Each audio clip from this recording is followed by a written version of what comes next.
Hi, everyone. Welcome to another edition of the Dr. B Show. I am your host, Dr. B. I interview the great Robert Ferra, a dear friend of mine. We connected through a mutual friend, and the rest is history. He's been a guest speaker of mine. I've been a guest speaker of him, and vice versa. He's an amazing guy. He's over 30 years of experience in the underwriting world. Enjoy the episode. Hi, everybody. Welcome to another edition of the Dr. B Show. I'm your host, Dr. B. As always, I'm here with the great Robert Ferra. Robert, how are you, sir? I'm great. How are you, handsome? How's everything? Fantastic here on a spring day. So let's jump right into it, my friend. So tell everyone about yourself. Sure. Well, I was born in Uruguay. I came to America in 1980 and naturalized in 85. I lived in Jersey until last year, and then I moved here to Florida. I live in Fort Lauderdale, South Florida, right? I am an investor. I'm a lender. I'm an entrepreneur. I'm an educator. This is the nature of what I do today. I have a formal education. I graduated from King University, where I have 2 college degrees, finance and accounting. And guess what? I did that by driving a truck, my friend, the good old-fashioned way. I love it. I love it. Thank you so much. Speaking of King, you went to King, you got your BS Finance and Accounting. How did that experience help you at all in what you're doing today? Well, what it did more so than anything else, it helped me how to think. It taught me how to think, to become more of an analytical individual, right? Also taught me that I cannot work for anybody else. College taught me how to think. It shared some things about me that I was like, you know what? I'm not going to be the kind of guy who is going to take this information and just give it away to work for somebody else, right? Because I worked for a garment company as a staff accountant for 2 years, and I just didn't like it. I saw no future in an individual like myself, right, with my personality, to be an employee. I have this healthy ambition to always develop and be my best. Try to become the better version that I can possibly be. Right. In college, I honestly, my friend, I did not buy many books because books were very expensive. Right. So what I did is I tried to take the logic of the information I was receiving from my teachers, right?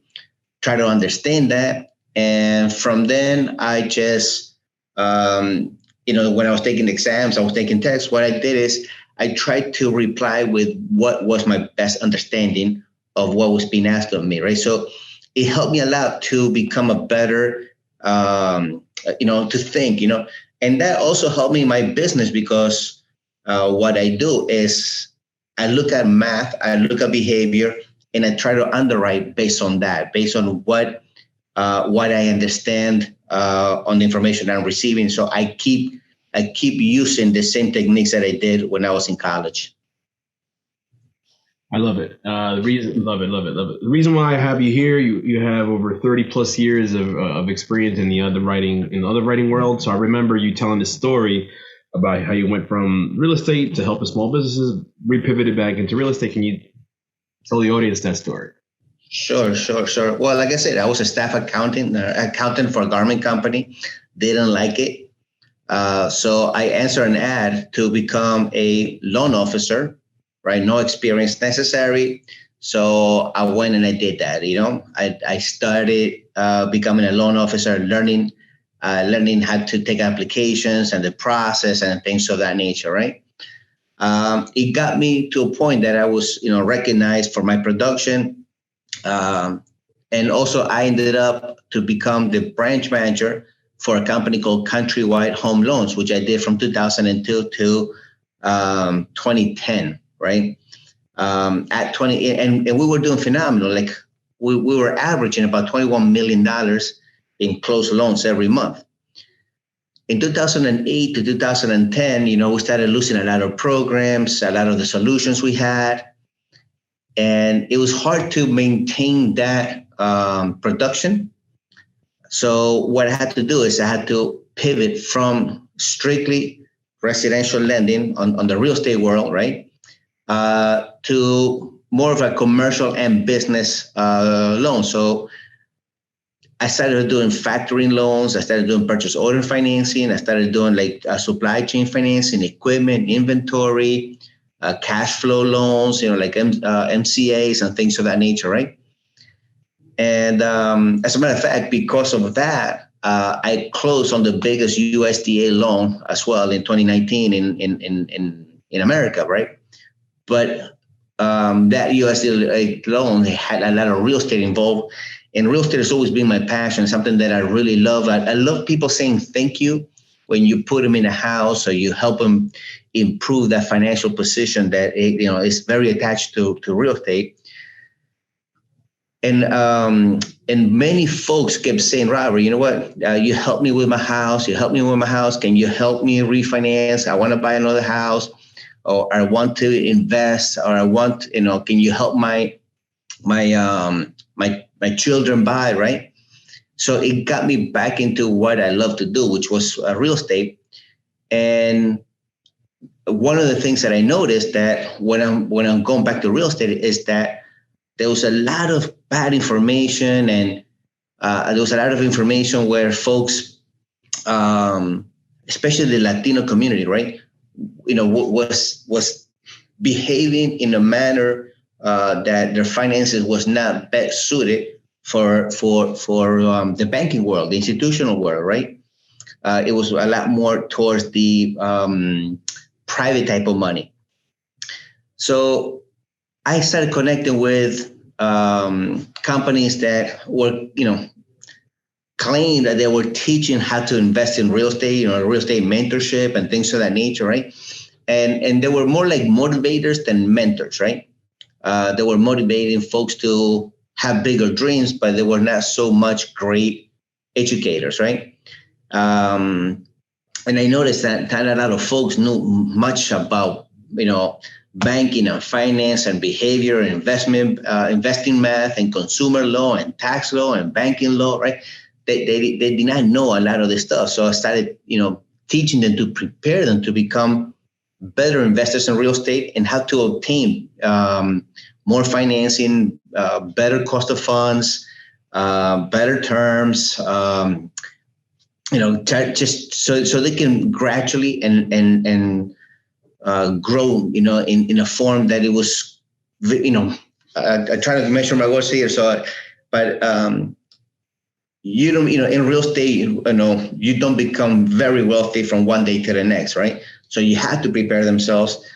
And I started doing that. Consequently, because I started teaching these folks how to do, how to prepare themselves better for financing, more and more private lenders became interested in what I'm doing.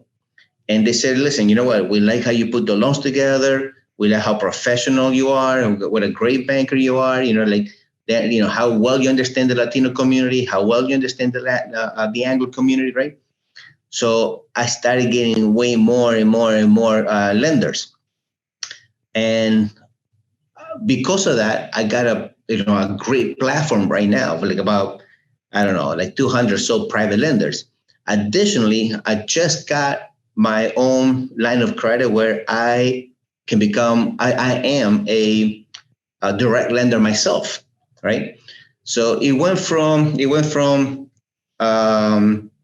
doing great in the residential world to, the implosion in 2008, 2009, and 10, right? To moving into other types of funding solution for businesses and commercial real estate, and finally to commercial real estate, residential real estate, and personal loans is the bulk of what we do. So that was a reason where I was to where I am right now. I love it. Which segues into my next question, right? It's always a conversation, right? Never just Q&A. Mm-hmm. So you are partnering with People First Investment Group. How did that come about? I know the story, but Sure. All right. So as I'm traveling around, right, teaching folks how to invest in real estate, right, I met a friend of mine who's a friend of mine right now, right? By that point, I didn't know him, which is about 2 years ago, who is a guru in finding the best ways to help folks and folks that are losing their house, and folks that are they're motivated sellers because they have a lot of issues, right? So he is the guru of helping folks save their houses, right? And at the same time, earn money as a real estate investor. So when I met him, I said, you know what? I need to do business with this guy. I need to become his partner. We need to start a company to bring his education and his form of doing business, right, to the Latino world. Then I also got together with one of my customers, who is also now my partner. That in the first, he's like an international businessman, right? He owns a factory in Mexico for more than 20 years, but he lives in America, and he was a customer who we did over 120 deals in his first year as an investor. Super aggressive, right? So I said, okay, what do I have? I have a great mind who knows how to find the best properties, right? The most motivated sellers. These folks need help. Then I have an entrepreneur, investor with a lot of money, and I can do all the math. I can do all the financing. So I put in the three of us on the phone first. We liked the idea that we had. So we flew to Florida, where we're supposed to have a 2-hour meeting. Ended up being like an 8-hour meeting. 2 days later, we had the company going, right? But it was all from networking, and I met my partner. His name is Chad McCall. I met him in Las Vegas. He was there to be a speaker for a company that does the same thing. That educates folks how to invest, right? And I was there as a speaker to teach folks how to properly put themselves in a strong financial position to get loans, right? So I met him there, networking in Las Vegas. We came to Florida. My partner's from Florida. We put everything together, and now we do on an average like 20 or 30 deals per month, helping folks save their houses all over the country, right? My other partner, his name is Carlos Cerda. So Carlos Cerda, Chad McCall, and I, we created this idea, this company, to teach folks how to invest properly, to help folks that are losing their houses, to obtain financing, and to raise capital, right?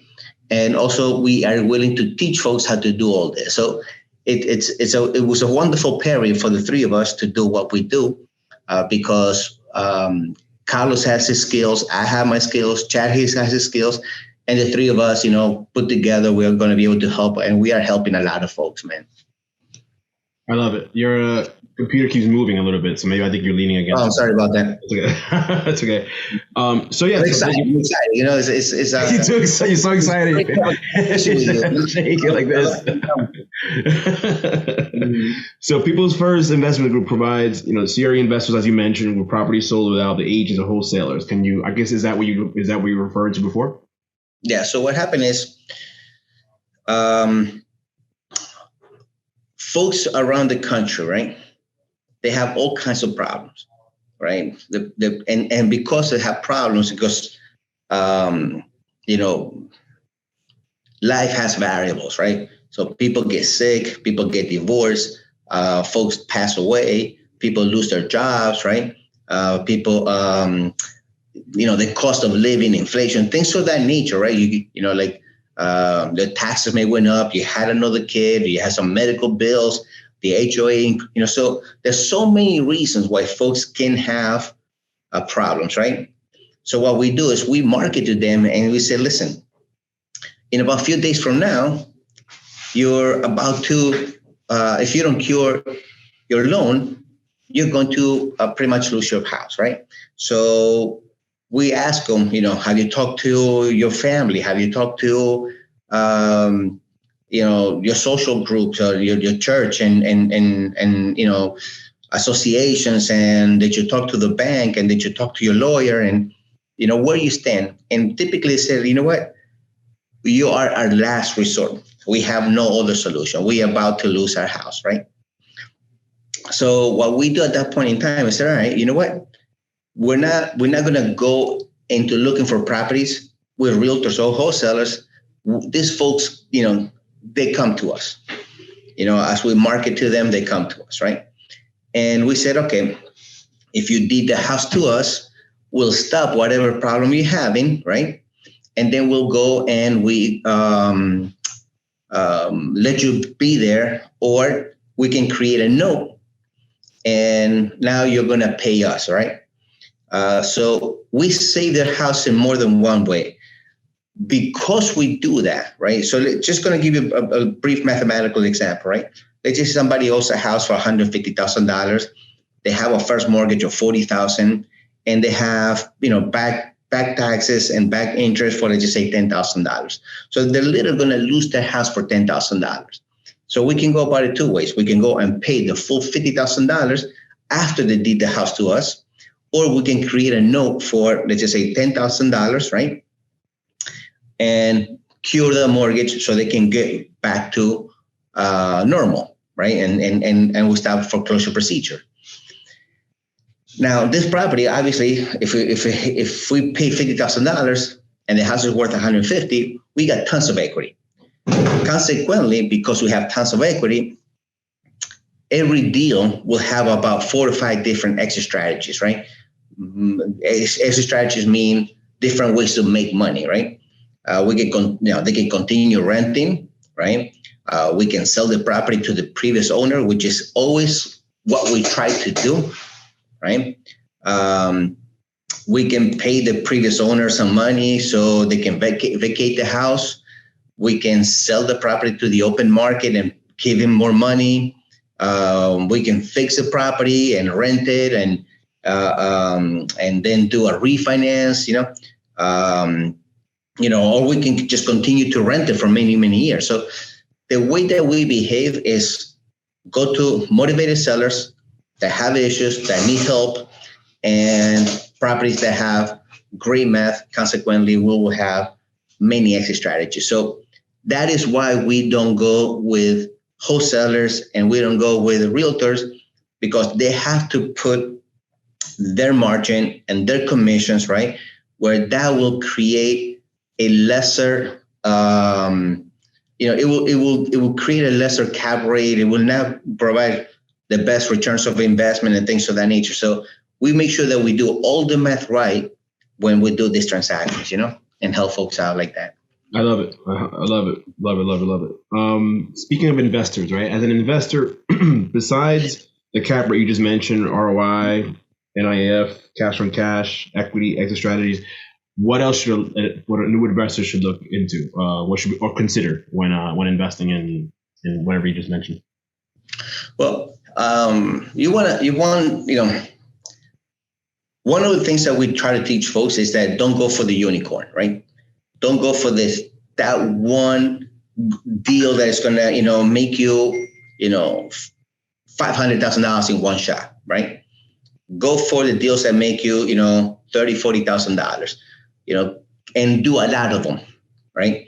By doing that, what you do is you want to do deals in a market that you can control. Like typically, we like to control the market by taking on a lot of properties that are very close to each other, right? That's where people go, right? And by doing this, you also create a market. If I have 4, 5, 6 properties in one area, and we fix them and we put money onto them, right? Automatically, all my properties at the same time are going to create value, right? You were talking about the cash on cash and the net income after finance and the cap, and well, the other thing is this, right?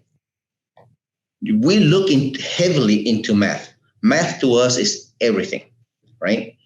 The only way that we, because there's a lot of opportunities, there's many things, right? But with math, you don't mind where the market, as a nation goes, right? When the market is on an incline, or when the market is in a decline, right? Real estate has many ways to, earn your money, create deals, get deals done. And the way that we do it is never get emotional, never concern ourselves with, I want this property because it's a unicorn and nobody's doing it. And I don't know how most people did not notice it, right? We go with the ones that it makes the most math sense, right? Like inflation has indicators that more foreclosures are going to happen, right? And, real estate is a great way to identify, what to do, how to invest, how to think ahead, right? Like for argument's sake, 2020, 2021, 2022, those were great years for flipping houses. Those were great years for doing wholesaling, right? Right now, it's a different market. It's a better market for rentals, a better market for notes, right? To create loans on properties that have equity, right? So as long as you know what to do and when to do it, and you look at all these indicators and so on and so forth, and then you look at all the math, right? You're always going to be okay as long as all of these things, right, present you with the best opportunities. I love it. No, absolutely. You have to consider all those factors, right? Always. Yeah. You spoke about foreclosure. So according to a study by ATTOM, U.S. foreclosure activity continues to climb during the first quarter in 2023 to 95,712 foreclosures. Filings in the first quarter up 6% from the previous quarter and up 22% from a year ago. And of course, factors such as the COVID relief is almost done and things of that nature, the economy, right? Do you see those trends continuing? Just want to know your opinion about that. Oh, yeah. See, but foreclosures is different people to different folks, right? So, exactly. Like foreclosure can be just you're not making payments on your primary residence.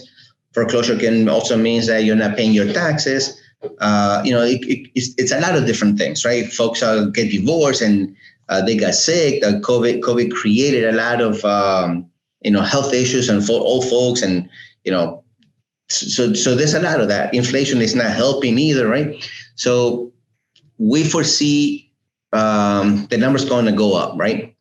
But again, it's not the end of the world when you understand how all of this works, right? We teach our folks how to, find these foreclosures. We help them with the negotiation, so the owner of the property feels strong that they're not going to, change masters, for lack of a better word, right? So we see that this are going to keep growing, but we feel that this is also going to be able to give us an opportunity to help a lot more people as well, So I recently was looking where per month in certain states like California and New York and Florida and Texas, Ohio, I forgot what other states, right? But there's about 2,000 folks that go into foreclosure per month. It's and I feel that those numbers are going to keep increasing. 100% there. Yeah, you're right.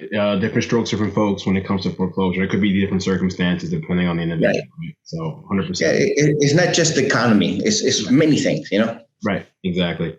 We're winding down, believe it or not. So, what is People's First Investment Group's unique selling proposition? What makes you stand out amongst other folks in your space, if anything? Right. It sounds like it's a blue ocean. It looks like it's something that's not being done in the market. What are your thoughts on that? Yeah. Well, number one, we're not motivators, right? So if you look at folks that do what we do, right, they just try to motivate folks, right, to invest and do this and do that, and we're not that, right? We don't tell people that you can do what we do without money, right? Or you can do it without experience. That is super easy. We're not those companies, right? You know what? You can invest in real estate without any technology or computers. No. What we are is we are teaching folks doing it, right? Because teaching folks how to do things because we're doing it ourselves, right? We invest every time, like I said, on a monthly basis, we pick up anywhere from 30 to 40 deals consistently, right? We, show how to folks how to negotiate, show folks how to vet these properties, right? We understand the financing. If people find themselves in trouble, they can come to us. If people want to invest, they can come to us. So we do a lot more.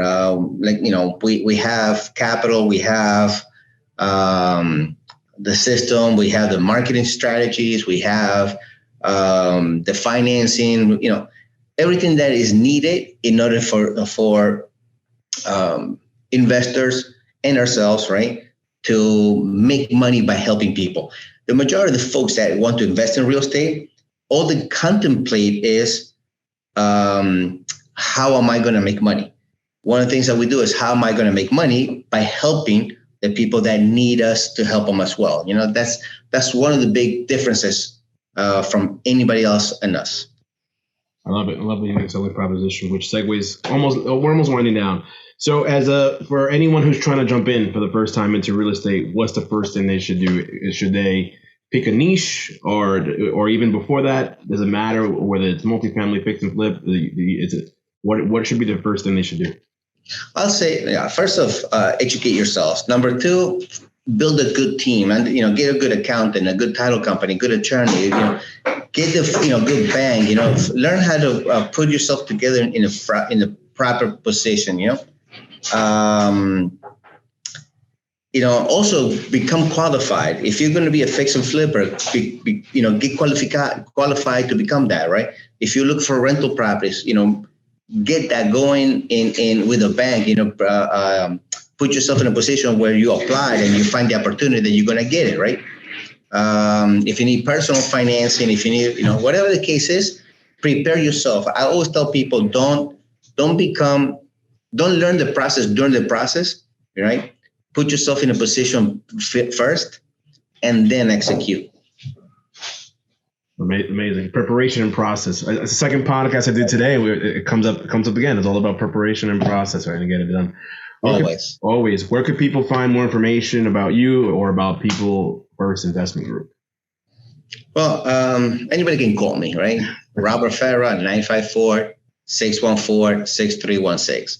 I'm always busy, so I'm always available, right? Email me, rferra@peoplefirstig.com. We have a full team, and if folks wants to learn how to invest or they want to invest themselves because they have money or they find themselves in trouble, then they need help. I'm always going to be available, and those are probably the two best ways to do so. Robert Ferra, it was a pleasure having you on my show. I've been on your show in Spanish or Spanglish, and I'm happy to have you on my show. So I really appreciate your time today. Thank you, brother. Thank you much. Always waiting. Robert Ferra, everybody. Thank you.